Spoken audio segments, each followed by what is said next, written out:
गोरक्षनाथ मंदिरात दिवसाढवळ्या दरोडा, दानपेटी फोडून चोरटे फरार।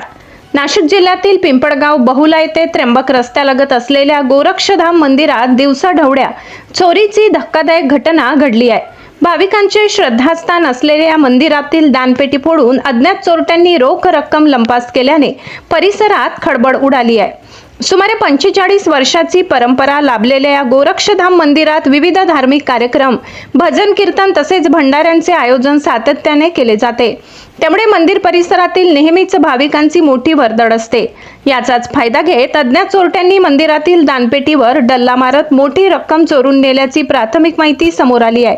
घटनेची माहिती मिळताच पोलीस प्रशासन घटनास्थळी दाखल झाले असून पंचनामा व तपासाची प्रक्रिया सुरू करण्यात आली आहे। संबंधित घटनेप्रकरणी गुन्हा नोंदविण्याचे काम सुरू असून परिसरातील सीसीटीव्ही फुटेजचीही तपासणी केली जात आहे। मंदिर समितीकडून मिळालेल्या माहितीनुसार गेल्या 6 ते 8 महिन्यांपासून दानपेटी उघडण्यात आलेली नव्हती।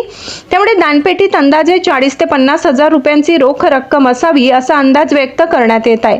दिवसाढवळ्या घडलेल्या या चोरीच्या घटनेमुळे परिसरातील नागरिक आणि भाविकांमध्ये संताप व्यक्त केला जात आहे। वाढत्या चोरीच्या घटनांवर पोलीस प्रशासन आळा घालणार का याकडे आता नागरिकांचे लक्ष लागून आहे।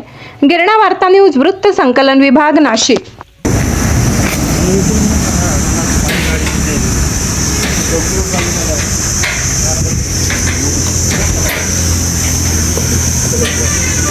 तो एक मॅसेज गेलाय दुकानात भरपूर मोठं आहे तो एखादा लहानच घरून तिथं गेला